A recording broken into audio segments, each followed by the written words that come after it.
बिस्मिल्लाहिर्रहमानिर्रहीम। अस्सलाम वालेकुम। कैसे हैं आप सब लोग। आज मैं आपसे चिकन कढ़ाई की एक बहुत ही ज़बरदस्त सी रेसिपी शेयर करूंगी जिसे आप बहुत ही जल्दी से बना सकते हैं और बहुत ही मज़ेदार बनती है। इसमें बहुत ज़्यादा मसाले वगैरह भी हमें नहीं चाहिए। तो चलें इस रेसिपी को बनाना शुरू करते हैं। इस रेसिपी को बनाने के लिए सबसे पहले हम एक मसाला तैयार कर लेंगे घर ही में, जिसमें मैंने आधा टेबल स्पून धनिया ऐड किया है, आधा टेबल स्पून ज़ीरा है, 1 टीस्पून काली मिर्चें हैं और 2 छोटी इलायचियाँ हैं। इन्हें ड्राई रोस्ट करना है हमें थोड़ी देर तक। जब इसमें से खुशबू आने लगेगी तो हम इसे चूल्हे पर से हटा लेंगे और थोड़ा सा रूम टेम्परेचर पर आने देंगे। तकरीबन 15 से 20 सेकंड लगेंगे और ये मसाला अच्छा सा ड्राई रोस्ट हो जाएगा। इसके बाद हम इसे एक हावन दस्ते में पीस लेंगे। आप ग्राइंडर में भी पीस सकते हैं। तो इसे मोटा मोटा सा मैंने पीसा है, बहुत ज़्यादा फ़ाइन इसे नहीं पीसना है। ये देखें इस तरह का ये हो जाएगा। इसे हम इस तरह से तैयार करके एक तरफ रख लेंगे और इसके बाद हम एक कढ़ाई में तेल ले लेंगे, आधा कप। आप तेल ज़्यादा भी ले सकते हैं।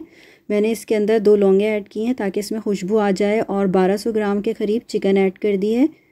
शुरू में हम चिकन को तेज़ आंच पर बहुत अच्छे तरीके से भूनेंगे ताकि चिकन में से जो पानी वगैरह निकलना है वो निकल जाए और थोड़ा सा ड्राई हो जाए। साथ ही चिकन का कलर भी इस तरह से चेंज हो जाएगा। तो 5 से 6 मिनट आप तेज़ आंच पर चिकन को भून लें अच्छी तरह से। तेल आपको इस तरह से नज़र आएगा थोड़ा सा। जब तेल बिल्कुल क्लियर हो जाए और उसमें पानी ख़त्म हो जाए तो हम यहाँ पर 2 टेबल स्पून अदरक लहसुन का पेस्ट ऐड करके इसे दोबारा से भूनेंगे 2 से 3 मिनट। जब अदरक लहसुन की कच्ची स्मेल इसमें से ख़त्म हो जाएगी तो हम इसके अंदर मज़ीद मसाले शामिल करेंगे। तो 2 से 3 मिनट तक इसे तेज़ आंच पर आपको दोबारा से भून लेना है। इसके बाद आप इसके अंदर नमक ऐड करें। तो नमक हस्बे ज़ायका इसमें जाएगा। मैंने तकरीबन 1200 ग्राम चिकन के लिए 1.5 टीस्पून के करीब नमक ऐड किया है, पिंक सॉल्ट है ये।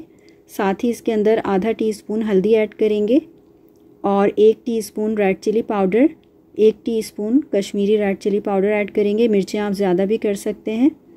मसालों के साथ इसे दोबारा से थोड़ा सा भून लेंगे 1 से 2 मिनट तक और उसके बाद हम इसमें टमाटर शामिल करेंगे। तो कढ़ाई गोश्त में तकरीबन 6 मीडियम साइज़ के टमाटर जाएंगे, यानी तकरीबन 750 ग्राम। इसे मैंने स्लाइस करके काट कर ऐड किया था और कवर करके तकरीबन 15 मिनट के लिए छोड़ दिया था।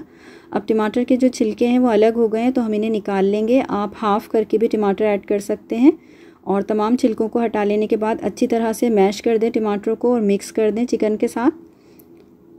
4 से 5 मिनट इसे मज़ीद तेज़ आंच पर पका लें और इसके बाद जो मसाला हमने तैयार किया था वो ऐड कर देंगे। ये मसाला तकरीबन पिसने के बाद 2 टेबल स्पून जितना हो गया था, तो पूरा मैंने ऐड कर दिया है इसके अंदर। थोड़ा सा हरा धनिया भी ऐड किया है। इसे मिक्स करेंगे, कवर करके तकरीबन 10 मिनट तक छोड़ दें हल्की आंच पर। इस तरह से तेल ऊपर आ जाएगा और चिकन भी हमारी गल गई है काफ़ी हद तक।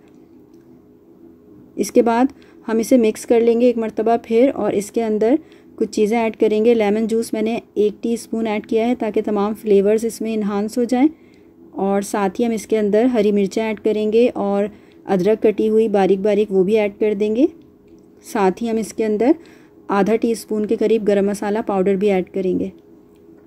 आखिर में मैं इसमें 1 टेबल स्पून भरकर देसी घी ऐड करूँगी। ये ऑप्शनल है, इससे बहुत ही अच्छा फ्लेवर आएगा।